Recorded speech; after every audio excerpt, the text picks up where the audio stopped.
Fantasmic is by far one of the most iconic Disney park shows to ever exist. It began in Disneyland, was brought and reimagined to Disney's Hollywood Studios, and also made its way to Tokyo Disney Sea, where a completely different version was showcased for many years. It's a simple yet effective premise. We follow Mickey into his imagination and many different Disney movies. Things take a darker turn and we see the Disney villains take over, and the grand finale comes when Mickey takes back control of his dream and all the characters appear on a steamboat led by Steamboat Willie Mickey. The show has existed for several decades and has become a huge part of the parks it's in, and rightfully so. On the other hand, we have Disneyland Paris. The resort has never seen or heard anything about Fantasmic, and at the same time, there's a very big problem that if you've been to the parks, especially the Disneyland park, you'll probably agree with me. There's a severe lack of things to do between the afternoon and park closure, especially from 5 p.m. onwards. While in Disneyland there are several showings of Fantasmic, a nighttime parade, many projection shows around the park, and also the nighttime spectacular to finish it all off. Meanwhile, in Paris, we see people piling up on Main Street more than an hour before the show starts, which just comes to show that there's a severe lack of entertainment, especially nighttime entertainment. So, with that in mind, I decided to go back to one of my ideas from the Disneyland Paris 2040 project and further develop it. Speaking of, I'm making progress on that last part of the project, the third park, having designed a couple of lands already. If you would like to get updates on it as I come up with all the different lands and attractions, make sure to check out my Patreon, where you'll find this and much more. Either way, let's go back to Fantasmic. I see two possibilities to bring Fantasmic to the Parisian resort. First of all, not in Disneyland Park, but next door in Disney Adventure World. We all know that the park will be getting a huge expansion next year, and that a major part is the nighttime spectacular that will be coming with it. I could see a similar version of Tokyo Disney Sea's Fantasmic happening here, with much of the focus put on the boats and barges. It would be a great way to end the night in this park, but it does not fix a problem I talked about just before. It does nothing to fill in the gap in entertainment in either of the parks. So the other option would be to bring Fantasmic to the Disneyland park. But how?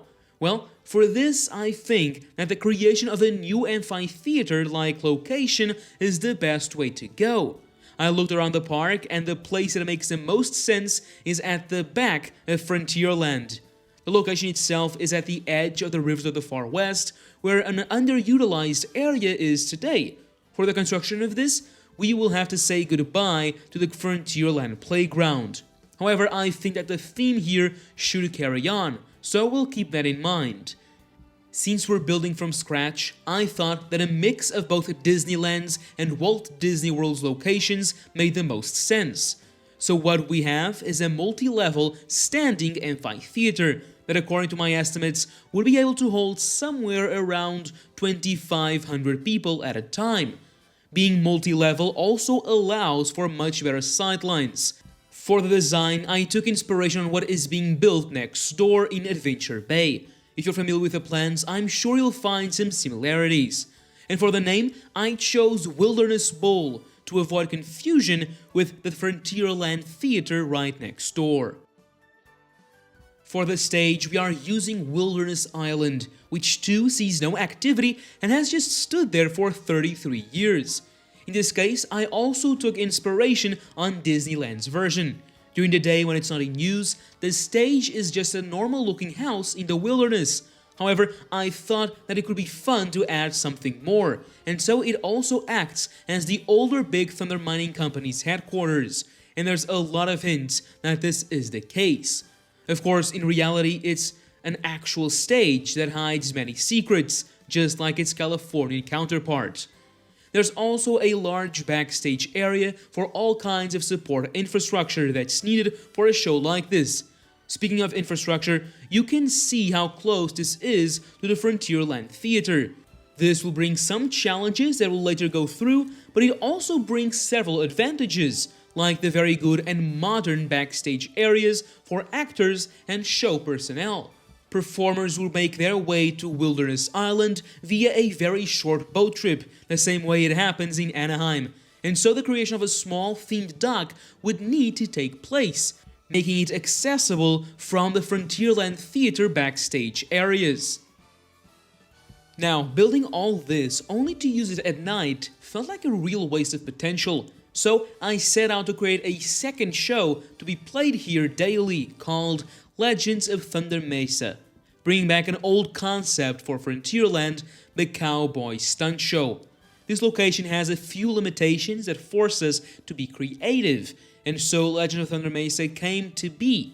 This show would happen a couple of times throughout the day and showcase a version of the story of the Thunder Mesa town until the awakening of the Thunderbird. As the show begins, we see the cabin in the woods wake up, as several miners and townfolk start making their rounds.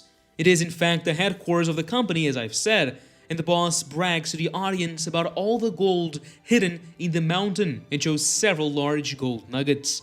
Since this is a stunt show after all, a few happy miners get into a brawl over a game of cards, and we see bottles being broken and smashed. Some falls from high up on the house and other kinds of classic stunts also happen. The second act brings a more dramatic vibe, with a tribal elder making his way on a canoe to the island in order to warn the mining company's boss about the mythical Thunderbird and how all the blasting and drilling will wake it. It's very easy to get into stereotypes and bad representations of Native Americans, but if it's something that's done with respect, I think it should be done, especially because it's such an important part of the lore. On the third act, we see the river pirates attacked the headquarters. They make their way to the island on their keelboat, which again uses the uniqueness of the location to its advantage. This is where the largest stunts and effects happen, from fighting, a shootout, several acrobatics, and more. It ends with the pirates placing huge amounts of dynamite inside and around the cabin, which then completely explodes with the help of pyrotechnics and other effects. This effectively wakes the Thunderbird, which can be heard not long after the blast. And as the sound of its wings get louder, he appears behind the tree line as a huge puppet. As this happens, a large earthquake can be felt. We see the facade start to crack and move, the pirates unable to stop the rocking of the keelboat, and huge geysers explode all around the island, this being the grand finale of the show. This show has a lot more stunts and effects all throughout that bring that great comic element, but also manages to have a message behind it and helps explain the lore of Thunder Mesa to guests. Legends of Thunder Mesa has 2 showings per day during the high season that happen in rotation with the rhythms of the Pride Lands, helping the crowd control of the land, especially as it uses part of the waiting areas for the theater too. Here I've curated a possible schedule for both shows, and we can see how it fills the midday gap and also in the evening as the night approaches. Then, as it begins to get darker out, the Wilderness Bowl and stage get prepared for Fantasmic, with crews making sure all is ready. I planned 2 showings of Fantasmic per night. They're an hour and a half apart, giving plenty of time to reload everything, clear and refill the audience. Fantasmic here is very close to its siblings in other parks, especially Disneyland, as the layout is very similar. The story elements take the same route, and it also uses many of the same video and effects as seen in Disneyland. However, since we've built it from the ground up, new technologies could be implemented here, and there's one that I especially think could work incredibly, and that's the drone puppets that Disney patented a few years ago. Imagine seeing Maleficent's dragon in the distance, slowly clapping his wings and get closer to us.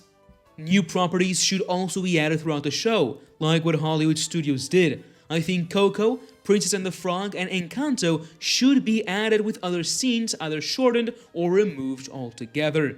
The aim isn't to reinvent the wheel, especially since Fantasmic already is such an incredibly successful show, but to add more to it.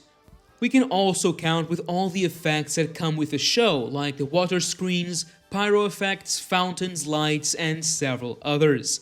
At the end, not the Mark Twain, but the Molly Brown paddles its way across the rivers of the Far West with all the characters waving at the audience.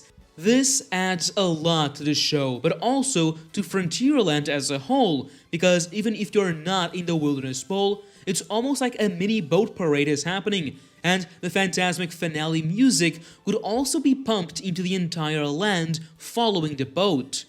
We all know that today's Disney also makes their investing decisions based on what revenue sources the new attractions will bring, and this wouldn't be any different. Taking a page from Disneyland's book, a dining and special viewing package could be created with a part of Cowboy Cookout dedicated to this, or perhaps create a new location in the old Critter Coral, as the restaurant would already see a large influx of guests during dinner time. Reserved viewing could also be added, creating yet another revenue source that justifies the investment. With this, we fix several problems in the park, from the lack of nighttime entertainment, the ridiculous piling of people on Main Street way too long before the show. We spread the crowds more evenly throughout the park and add not one but two new successful shows to the portfolio of things to do in this park. I think this would be a huge success. But what do you think? Would you do anything differently? Let me know down below. And so, with that, thank you for watching, and that's a wrap.